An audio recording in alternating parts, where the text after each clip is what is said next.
ንጉሥ ሆይ አቤት ፍረድልኝ ስማኝ እርዳኝ ምንድነው መረዳሽ ምንድነው የተዛባብሽ የጎረቤት ልጅ ተከለከልኩ እንበላለን ብለን ተስማምተን ነው የበላነው ምን ልጅ ይሄንን የምታወራው ፍርድ ተዛብቶብኛል ብላ ነው ዘና ብላ ማለት ነው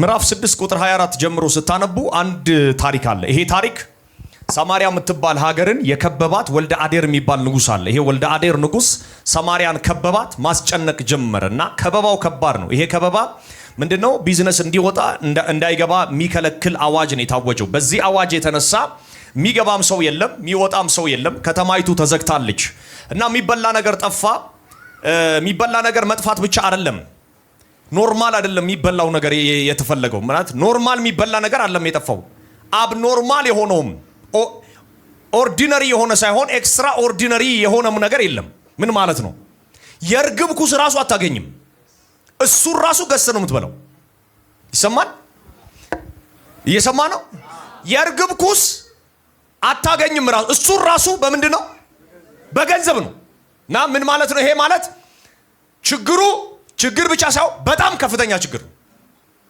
ስለዚህ አንዲት ሴት መጣች ቀና በላችሁ ስሙኛው የዚችን ሴት ታሪክ ነው በጣም ልቤን የነካው እቺ ሴት ንጉስ ጋር መጣች ንጉስ ሆይ አቤት ፍረድልኝ ስማኝ እርዳኝ ምንድነው መረዳሽ ዘና ብላ ማለት ነው ትላንትና ልጄን በላሁት በጌታ በኢየሱስ ስመ አብ ወወልድ ወመንፈስ ቅዱስ ትላንትና ልጄን ምን አረኩት ያውም አበላሉን ጨምራለች ቀቅለን በላን ልጅ ያለው ሰው ልጅ ያለው አይዟችሁ ከፍ አድርጉ ጌታ ይባርካችሁ እሺ ልጅ መብላት ምን እንደሆነ እናንተ ይገባችኋል ልጄን ምን አረኩት ድገሙና ንገሩኝ በላሁት ይሄንን የምታወራው ፍርድ ተዛብቶብኛል ብላ ነው ምንድነው የተዛባብሽ የጎረቤት ልጅ ተከለከልኩ የምን ልጅ የጎረቤት ልጅ ምን አልኩኝ ተከለከልኩ እንበላለን ብለን ተስማምተን ነው የበላነው ምን ልጅ እሺ ልጅ በሉ ልጅ እንድንበላ ተስማምተናል እኔና ማን ጎረቤቴ የመጀመሪያው ዙር የኔ ልጅ ነበረ እና እሳት ላይ ውሃ አደረግን ቀቀል ነው እስኪሞት ድረስ እያየሁት ነበረ ሞተ ቆራርጬ በቢላ በላሁት what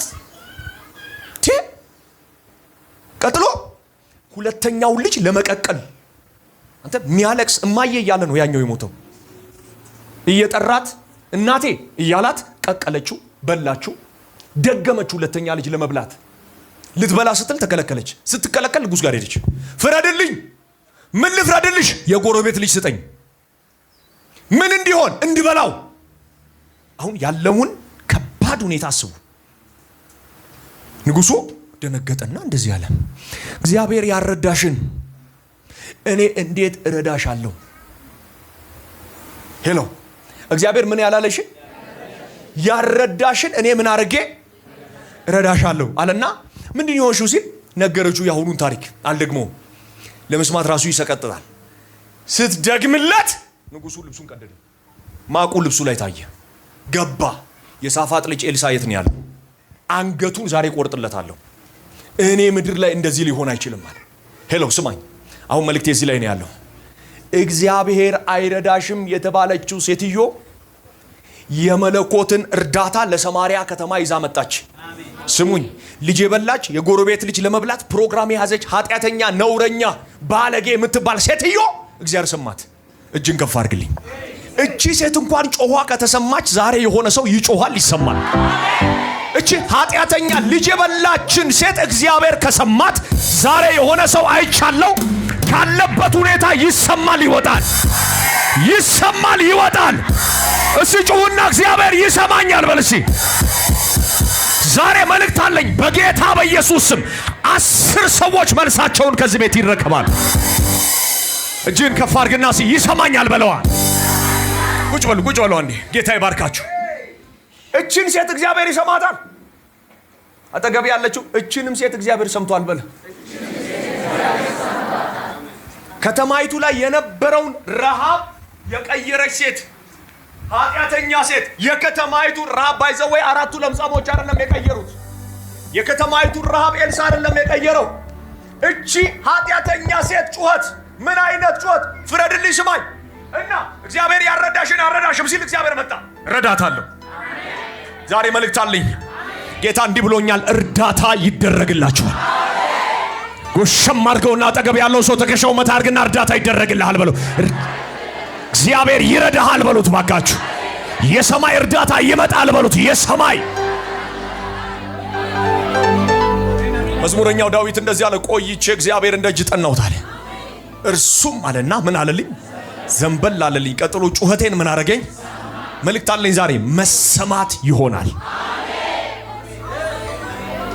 እቺ ሴት ትሰማለች። እንደው ፌር ነው? ፌር እኮ አይደለም፣ ልክ አይደለም። እግዚአብሔር ግን ይሰማል። ብዙ ሰዎች አሉ እዚህ ቤት እግዚአብሔርማ እኔን አይሰማኝም የሚሉ፣ እግዚአብሔር ትቶኛል፣ እግዚአብሔር ረስቶኛል፣ እግዚአብሔር የኔን ጸሎት አይሰማም፣ ጌታ ከኔ ጋር ያለው ነገር አቁሟል። ብራዘር እቺ ሴት ተሰምታለች። መንፈስ ቅዱስ እንደዚህ ነው ያብራራልኝ። እቺን ሴት እኔ ከሰማው አንተን እሰማሃለሁ። እቺን ሴት እኮ እግዚአብሔር ረዳት። አንተ እቺ ሴት ትረዳለች? አትረዳም እኮ። ልጅ የበላች የጎረቤት ልጅ ለመብላት ክስ ይዛ የመጣች የክስ ወረቀቷ ምንድነው? አብላኝ። ምን የጎረቤት ልጅ አብላኝ። እቺ ሴት ትሰማለች? የዛሬው መልእክቴ እንደዚህ ነው።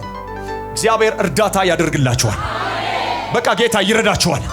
ጎናችሁ ያለው ሰው አይኑን ይዩትና ጌታ ዛሬ ይረዳሃል ብሉት። እግዚአብሔር ሲረዳችሁ 2-3 ነጥቦችን ተናገረ ይጸልያለሁ። ወደ ጸሎት መግባት ፈልጋለሁ። እግዚአብሔር ሲረዳችሁ መፍትሄ በሌለበት ሁኔታና ቦታ አቅጣጫ ላይ እግዚአብሔር መፍትሄን ይሰጣል። አንዳንድ ጊዜ የገባንበት ምዕራፍ መፍትሄ ያለው አይመስልም። መፍትሄ የሌለበት አይነት ጨለማ ውስጥ፣ መፍትሄ የሌለበት አይነት እስር ቤት ውስጥ፣ መፍትሄ የሌለበት አይነት ህይወት ውስጥ ከዚህ ነገርማ ምን መፍትሄ አለ ይባላል። ዶክተር ጋር ብትሄድ መፍትሄ የለም። አንዳንዴ ፍርድ ቤት ብትሄድ መፍትሄ የለም። መፍትሄ በሌለበት ውስጥ የእግዚአብሔር እርዳታ መፍትሄን ይሰጣል። እዚህ ሰማሪያ ከተማ ላይ የመጣው ረሃብ መፍትሄ የለውም። ከተማይቱ ዝግ ናት። ሶርያውያን ኃያል ናቸው። መፍትሄ የለም። ምናልባት በህይወታችን መፍትሄ የሌለበት አይነት ጉድጓዱ ስንገባ እግዚአብሔር ለጉድጓዱ አሳልፎ ሊሰጠን ፈልጎ ሳይሆን ማዳኑንና ክንዱን ገልጦ መፍትሄ ከሌለበት ውስጥ የኔ ጌታ መፍትሄ አለው ብለን እንድንወጣ ስለፈለገ ነው። ስለዚህ እግዚአብሔር መፍትሄ በሌለበት አይነት ሁኔታ ውስጥ አይጥለንም። መፍትሄ የሌለው ነገር እግዚአብሔር ጋር ሲመጣ ራሱ መፍትሄ ያገኛል። አጠገባችሁ ያለው ሰው ያዙትና መፍትሄ የሌለው ነገር እግዚአብሔር ጋር ሲመጣ መፍትሄ አለው በሉት። መፍትሄ የሌለው። ሁለተኛው መልእክቴ እንደዚህ የሚል ነው። እግዚአብሔር ሰበር ዜና ያሰማችሁ። አሜን አሜን። የእግዚአብሔር እርዳታ ሲመጣ አጠገባችሁ ያለው ሰው ያዙትና የእግዚአብሔር እርዳታ ሲመጣ በሉት። ሰበር መልካም ዜና ተሰማለ በሉት። ድንገተኛ ዜና ተሰማለ በሉት። በጎ የሆነ ዜና ተሰማለ በሉት። መልእክት ላውጅ ለሆነ ሰው እስከ ከነጎዲያ ድረስ በዚህ 3 ቀን አሜን መልካም ዜና የያዘ ስልክ ይደወላል። አሜን። መልካም ዜና የያዘ ሰው ይመጣል። አሜን። ይህንን ቴሌቪዥን ስክሪን ለሚያዩ ሰዎች መልካም ዜና የያዘ ስልክ ይደወላል። አሜን። መልካም ዜና ወደ ቤታቸው ይመጣል። አሜን። እንግዳ ዜና እግዚአብሔር ያሰማቸዋል። አሜን። ነገራቸውን ጌታ ይቀይራል። አሜን። በተጨነቃችሁበት ነገር ላይ መንፈስ ቅዱስ አዲስ ዜና ያሰማል። አሜን። ኢየሱስ ኦራባሻ ካላባዲያ ትዳር ፈርሶ ዝም ይላል። ሀብቱ ተወስዶ ዝም ይላል። ጩህ። ማገልገል እየቻልክ ካላገለገልክ ጩህ። መጮህ አለብህ። መንከባለል አለብህ። አልጋህን ጥለ ፍራሽ ላይ ውርድ ብለ አባ መጮህ አለብህ። የጻድቅ ሰው ጩኸት መልስ አለው። ሃሌሉያ። ዝም አይባልም። ግፍ እየተሰራብህ ዝም አይባልም። ማግባት ባለብሽ እድሜ ካላገባሽ መጮህ አለብሽ። ማግባት አለብኝ። ለእነንትና ቀላል የሆነ ለአንተ ከዘገየ ጩህ። እግዚአብሔር እንድትጮህ ነው የሚፈልገው። ዝም አይባልም። እቺ ሴት ልጅ ልብላ ብሎ ይጮሃል። አይጮህም እኮ።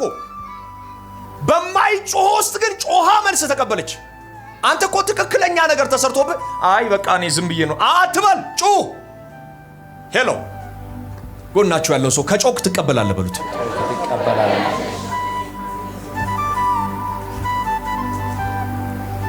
መጮህ አለብህ። ቤት ክራይ እየኖርክ መጮህ አለብህ። አሜን አሜን አሜን። ዘመኑ ሙሉ በቤት ክራይ አትኖርም። ጩህ። ሰው አለ እዚህ ቤት? አዎ። በታክሲ እየሄድክ ከሆነ ጩ። እግዚአብሔር ለታክሲ እግረኛ አይደለም የጠራክ። ጩ ትረከባለህ። አሜን። ኧረ በጌታ በኢየሱስ ስም አንድ ሰው አሜን ይበለኝ። አሜን። ተቀጣሪ ሆነ ኖረሃል። አሁን ለዘመናት ተቀጣሪ ሆነ መኖር የለብህም። አንተ ራስህ ቀጣሪ መሆን አለብህ። ጩ። አሜን። አንድ ሰው ጮሃለሁ ይበል እስኪ። እጮሃለሁ። ብዙ ነገር ተበድላችሁ ዝም ብላችኋል። አሁን መንፈስ ቅዱስ እንደዚህ ይላችኋል፣ ትጮሃላችሁ፣ ትረከባላችሁ። አሜን። ትጮሃለህ፣ እግዚአብሔር ይሰማሃል። አሜን። ጎናችሁ ያለን ሰው ጩሁበትና ዛሬ ያንተ ቀን ነው በሉት። አይ እንዲህ አይደለም፣ በደንብ በጩኸት ዛሬ ያንተ ቀን ነው በሉት። ዛሬ ያንተ ቀን። እግዚአብሔር ከሚጮህ ሰው ጋር ነው የሚንቀሳቀሰው።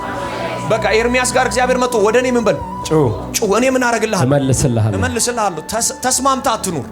አጋንንት ጎን ላይ እየወጋ ልጅ በሽተኛ፣ ሚስት በሽተኛ ከሆነች መጮህ አለብህ። ዝም ማለት የለብህም። እያንኮራፋ ፈውስ አይመጣም። እየጮክ ነው ፈውስ የሚመጣው። አሜን። አሜን፣ አሜን፣ አሜን።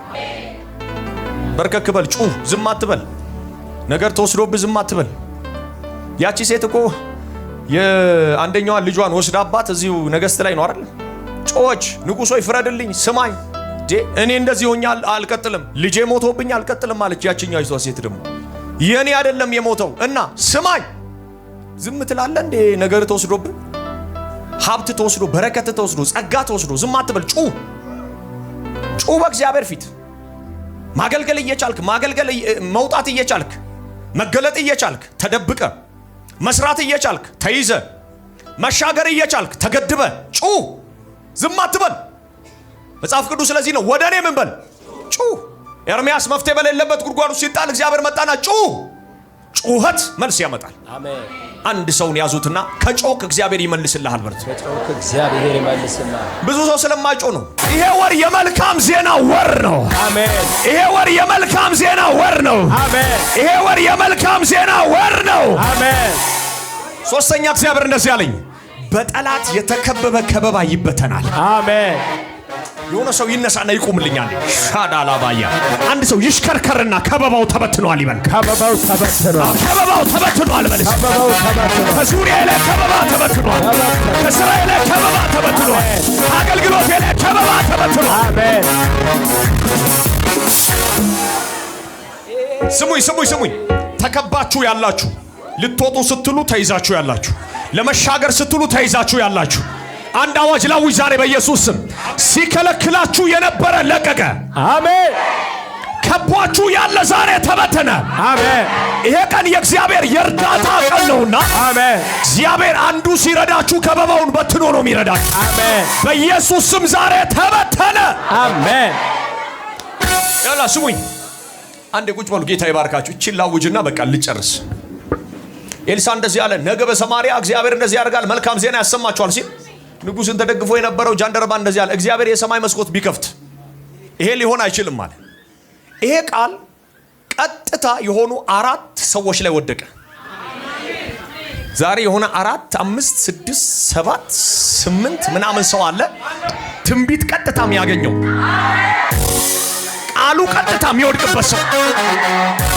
ኤልሳ እያወራ ያለበት ቦታ ላይ ሰዎቹ የሉም። ሰዎቹ ያለው ከከተማ ውጭ ናቸው። አንደኛ ለምጻም ናቸው፣ ሁለተኛ የተራቡ ሰዎች ናቸው እና ከከተማ ውጭ ነው የተቀመጡት። ኤልሳ ቃል ያወራል። ዛሬ ታምናለህ? እግዚአብሔር ምስክሬ፣ እዚህ እያወራው ሆሳና ታምራት ይሆናል። እዚህ እያወራው ሀዲያ ምድር፣ ወላይታ ምድር፣ ኦሮሚያ ክልል፣ አማራ ክልል፣ ሳውዝ አፍሪካ፣ አሜሪካ፣ ቻይና የእናንተ ጉዳይ ያለበት ቦታ ላይ እግዚአብሔር ነገርን ያንቀሳቅሳል። አሜን። እግዚአብሔር ነገርን ያንቀሳቅሳል። አሜን። እና 4ቱ ለምጻሞች ቆመዋሉና ቆመው ምን እናርጋሉ? እና ግራ ገብቷቸዋልና ምን እናርግ? ልንገባ ብንል ከተማ አያስገቡንም፣ ወደዛ ብንሄድ ሶሪያውያን አሉና አንደኛው መልእክት ያመጣ ይመስለኛል። አይ እንሂድ፣ እግዚአብሔር ዛሬ ድል ይሰጠናል። አሜን፣ አሜን፣ አሜን፣ አሜን፣ አሜን፣ አሜን። እያወሩ ሲሄዱ የሚገርመው የእግዚአብሔር ቃል እንደዚህ ይላል። እግዚአብሔር ይልና የ4ቱን ሰዎች እግራቸውን ቀየረ። ምን አድርጎ ቀየረ? እነሱ እግር ላይ እግር ነው፣ እነዛኞቹ ላይ ግን ፈረስ ነው።